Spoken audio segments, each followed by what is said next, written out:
सभी मेरे साथ बोलेंगे, भारत माता की, भारत माता की, भारत माता की।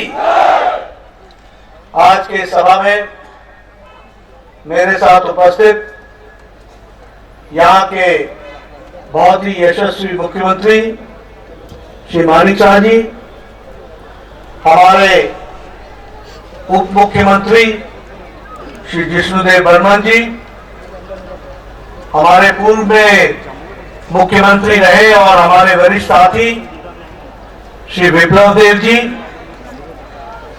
भारत सरकार में मंत्री बहन प्रतिभा भौमिक जी, हमारे प्रदेश के जुझारू अध्यक्ष, कर्मशील अध्यक्ष और मेरे वरिष्ठ साथी श्री राजीव भट्टाचार्य जी, विनोद सोनकर जी हमारे प्रभारी,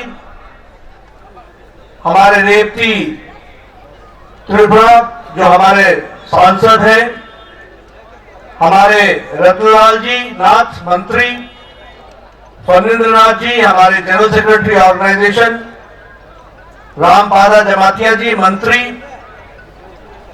सुश्री संताना चकमा जी, राम प्रसाद पौल जी, परमजीत जी, भगवान दास जी, सुशांता चौधरी जी, मनोज कांति देव जी, विकास देरबर्मा जी, हमारे अतुल देरबर्मा जी, प्रमोद रियांग जी, परिमल देरबर्मा जी, शंभूलाल चकमा जी, वीरेंद्र किशोर जी, बुरबा मोहन देव त्रिपुरा जी, डीसी हरांग ख्वाल जी, सम्मानित मंच और यहां इतनी गर्मी में, इतनी धूप में, इतनी दूर दूर से आए हुए हमारे सभी देवी और सज्जनों, मेरे नौजवान साथियों, मीडिया के मेरे साथी, प्रिंट मीडिया, इलेक्ट्रॉनिक मीडिया के मेरे साथी,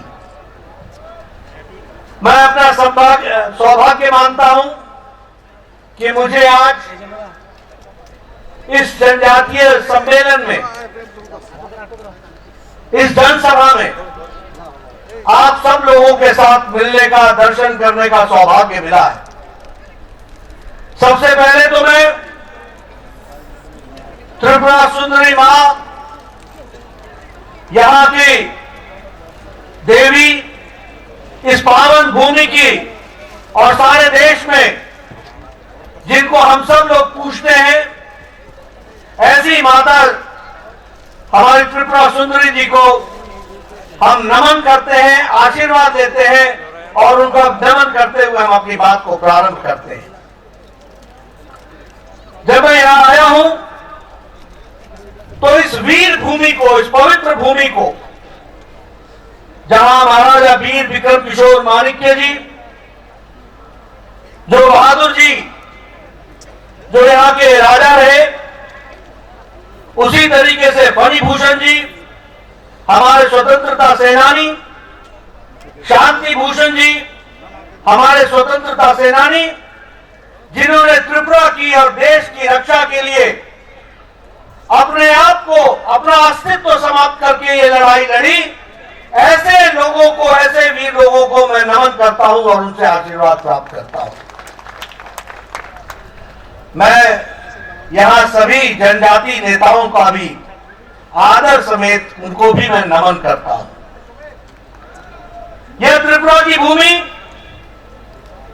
जो विभिन्न जनजातियों से, लगभग 19 समुदायों से, 19 जनजातियों से त्रिपुरा प्रदेश एक तरीके से खुशहाल, आगे बढ़ने वाला, अपनी आकांक्षाओं को पूरा करते हुए आगे बढ़ने का, पहले विप्लव देव जी और मानिक शाह जी के नेतृत्व में यह प्रदेश आगे बढ़ने के लिए जो आगे बढ़ा है, ऐसी पवित्र भूमि को जहां मैं नमन करता हूं, वहीं मैं जनजातीय समुदाय को भी नमन करता हूं और आशीर्वाद लेकर के अपनी बात को प्रारंभ करता हूं।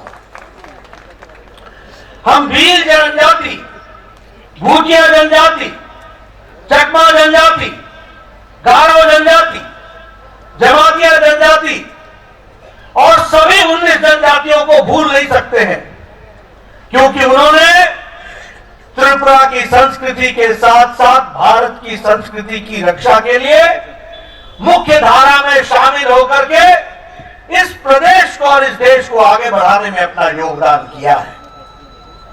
वैसे ही जब मैं जनजातीय समुदाय की बात करता हूं तो हम लोग एक खूबी जनजातीय समुदाय के बारे में जानते हैं कि वो उनका चाहे जनजाति हो, चाहे उनका इलाका हो, चाहे उनका गांव हो, ये आत्मनिर्भर समाज की कल्पना ये जनजातीय समाज की कल्पना से जुड़ा हुआ है।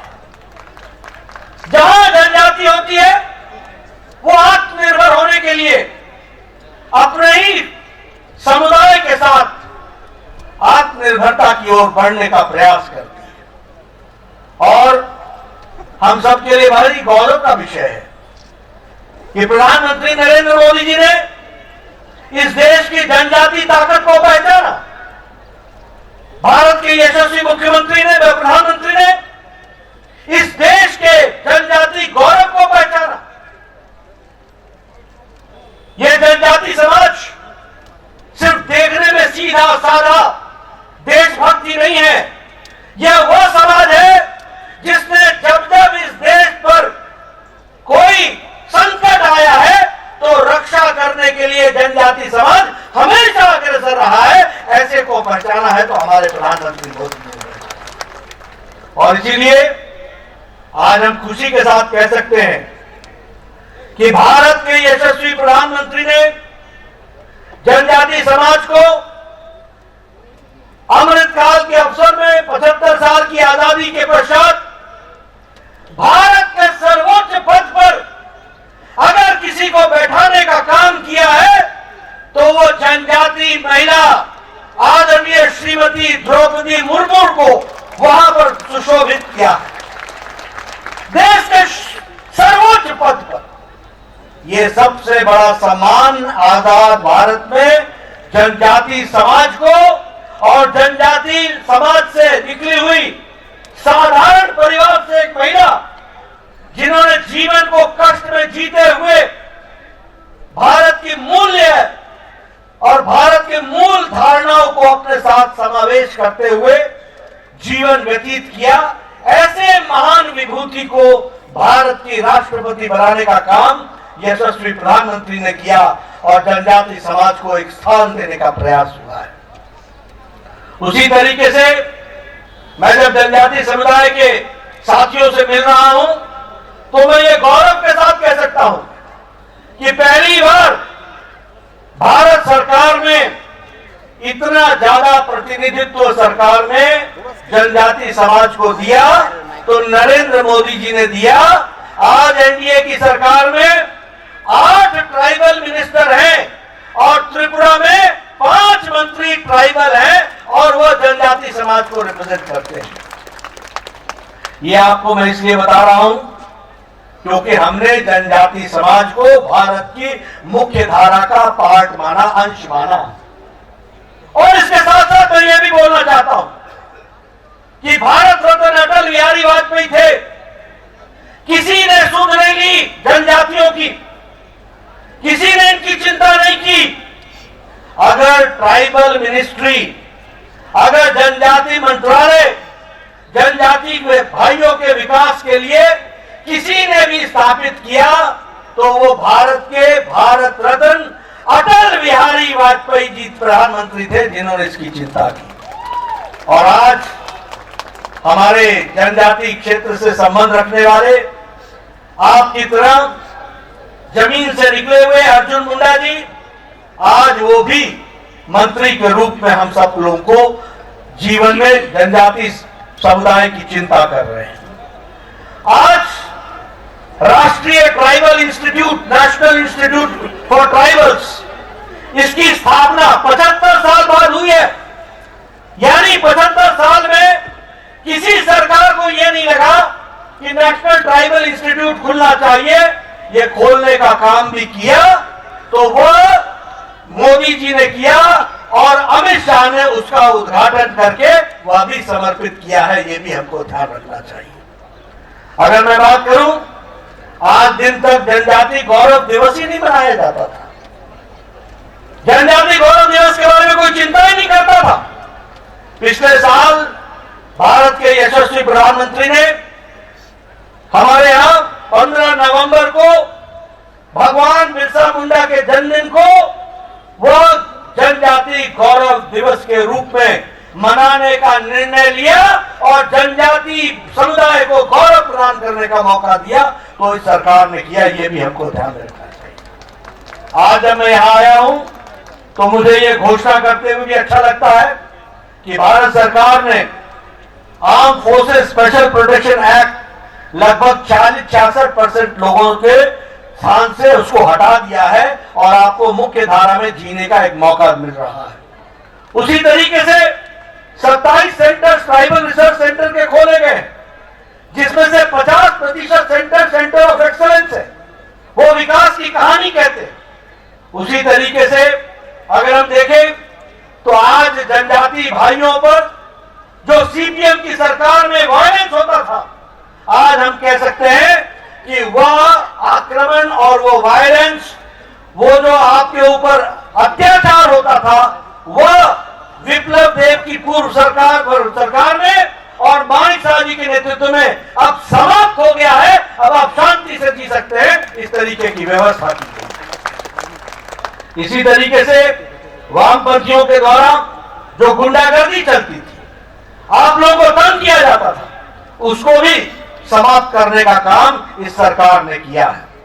उसी तरीके से एकलव्य स्कूल, जिसमें 270 करोड़ रुपए यूपीए की सरकार खर्च करती थी, आज 1400 करोड़ रुपए भारत सरकार खर्च कर रही है और एकलव्य स्कूल को आगे बढ़ा रही है। ट्राइबल स्टूडेंट पर एक एक्सपेंडिचर जहां 11,000 करोड़ रुपए था, मैं पत्रकार मित्रों से कहूंगा कि नोट कर लें, आज उन पर 42,000 करोड़ रुपए खर्च हो रहा है। अगर मैं स्कॉलरशिप की बात करूं तो जनजाति भाइयों को 970 करोड़ रुपए का स्कॉलरशिप मिलता था, आज 2,500 करोड़ रुपए का स्कॉलरशिप मिल रहा है। जनजातीय उपयोजना जो 21,000 करोड़ की थी, वो आज 86,000 करोड़ रुपए हो गई है। जल जीवन मिशन में अगर 6.5 करोड़ लोगों को पानी दिया जा रहा है, तो 1 करोड़ 20 लाख जनजाति लोग हैं जिनको पानी जल का व्यवस्था की जा रही है। यह भी हमको ध्यान रखना चाहिए। आयुष्मान भारत में जहां 11 करोड़ परिवार को स्वास्थ्य की सुविधा मिल रही है, तो उसी 11 करोड़ में 50 लाख परिवार आदिवासी भाई हैं। ये भी हमको ध्यान रखना है। प्रधानमंत्री आवास योजना में अगर 1 करोड़ 70 लाख आवास आते हैं त्रिपुरा में, तो उसमें से 40 लाख आवास यहां पर हम जनजाति भाइयों को दे रहे हैं। किसान सम्मान निधि में अगर 11 करोड़ रुपए दिए जाते हैं, तो उस 11 करोड़ रुपए में 3 करोड़ लोग किसान सम्मान निधि में, किसान जो है वो आदिवासी हैं देश भर में। ये भी हमको ध्यान में रखना है। मित्रों, जल, जंगल, जमीन, स्वास्थ्य, शिक्षा, परंपरा, इसकी चिंता अगर किसी ने की है तो वो मोदी जी की सरकार ने की है। आज जनजाति के गौरव को बचाने के लिए जो जनजाति लोगों ने देश के लिए अपना योगदान किया है, उसको एक तरीके से म्यूजियम के रूप में स्थापित करने का काम किया है। काशी गारो आंदोलन, बीजू आंदोलन, कौर आंदोलन, मणिपुर आंदोलन, दुर्गावती आंदोलन और रानी कमलावती का जो सैक्रिफाइस था, उनका जो योगदान था, इस पर म्यूजियम बना करके इसको भी काम में लाने का काम किया, तो वह हमारी सरकार ने किया। मित्रों, अगर हम सीपीएम की सरकार की बात करें तो उन्होंने 25 साल में जनजातियों को हमेशा उपेक्षा की दृष्टि से देखा और ये महाराजा वीर विक्रम किशोर माणिक्य जी, बहादुर जी, इनके बारे में भी अगर कोई नेशनल एयरपोर्ट बना करके उनको इज्जत देने का काम किया, तो वो भी प्रधानमंत्री मोदी जी ने किया है। ये भी हमको याद रखना चाहिए। और 450 करोड़ रुपए खर्च करके नेशनल म्यूजियम नेशनल एयरपोर्ट बनाया गया है। उसी तरीके से अगर हम देखें तो चाहे वो थंगा डारलोंग हो, चाहे वो बेनीचंद जमातिया जी हो, चाहे वो बॉल म्यूजिक हो, और फिर चाहे वो बांसुरी हो, पद्म श्री देकर के जनजाति भाई को मुख्य धारा में काम करने का काम किया तो प्रधानमंत्री मोदी जी ने किया है। इसलिए मित्रों, मैं एक लंबी गाथा आपके सामने रख सकता हूं। जनजाति का विकास का नाम है तो उसका दूसरा नाम भारतीय जनता पार्टी है। जनजातियों के विकास का अगर दूसरा नाम है तो वो भारत के यशस्वी प्रधानमंत्री नरेंद्र मोदी हैं। इस बात को हमको समझना चाहिए। आप बताइए, आपके इलाके में सीपीएम के दौरान वायलेंस होता था कि नहीं होता था? अत्याचार होता था कि नहीं होता था? बताइए, अत्याचार होता था कि नहीं होता था? कानून व्यवस्था धत्ता दिखाया जाता था कि नहीं दिखाया जाता था? आज आपको शांति से जीने का अधिकार मिला कि नहीं मिला? आप बताइए, विप्लव देव ने आपका विकास किया कि नहीं किया? आप बताइए, मानिक साहब का विकास कर रहे हैं कि नहीं कर रहे हैं?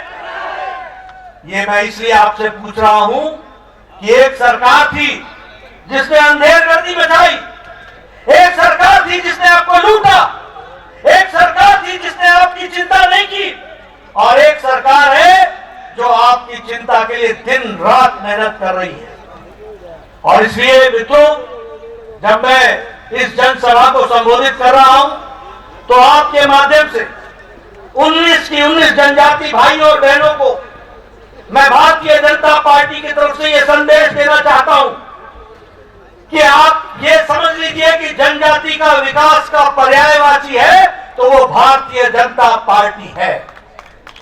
अगर विकास को मूर्त रूप देने वाला डबल इंजन की सरकार का नेतृत्व करने वाले नेतृत्व है तो वो यशस्वी प्रधानमंत्री नरेंद्र मोदी है। और उसी तरीके से यहां पर आपको डबल इंजन सरकार की प्रसाद को आप तक पहुंचाने का काम अगर कोई कर रहा है तो मानिक शाह, राजीव भट्टाचार्य, जिष्णुदेव, विप्लव देव और ये तमाम मंच पर बैठे हुए लोग आप तक उसको पहुंचाने का काम कर रहे हैं। इस बात को भी हमको ध्यान में रखना चाहिए। इसलिए इस धूप में आपका ज्यादा समय न लेता हुआ, मैं समझ सकता हूं कि आप कितने कष्ट में हैं।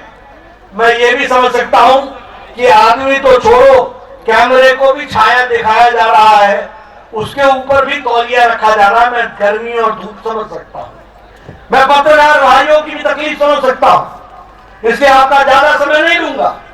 लेकिन यह निवेदन करने जरूर आया हूं कि भारतीय जनता पार्टी सही मायने में आपकी चिंता करने वाली पार्टी है। भारतीय जनता पार्टी सही मायने में आपको मुख्य धारा में शामिल करने वाली पार्टी है। भारतीय जनता पार्टी आपके विकास के लिए शिक्षा, स्वास्थ्य, परंपरा, विकास, किसानों की चिंता, आपकी परंपरा को बचाने का काम ये कोई कर रहा है तो ये भारतीय जनता पार्टी कर रही है। और नेतृत्व हमें सबको मोदी जी का आशीर्वाद प्राप्त है। इसलिए आपसे मैं निवेदन करूंगा कि आप जनजाति क्षेत्र में किए गए कार्य को गहराई से समझे, जाने और भारतीय जनता पार्टी को आप आशीर्वाद दें। इन्हीं शब्दों के साथ बहुत बहुत धन्यवाद। जय भारत, जय त्रिपुरा। बहुत बहुत धन्यवाद सर आपका। आपकी इन चंद शब्दों से हमारा मनोबल बढ़ा है। आशा करते हैं इसी मनोबल के साथ हम आगे भी काम करते रहेंगे भाजपा के लिए।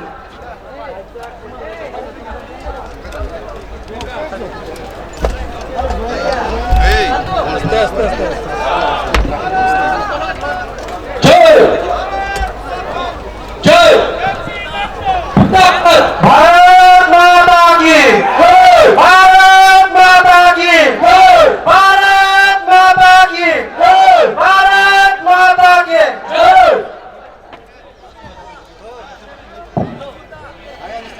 Sini Bangga, orang Thailand, Hamai.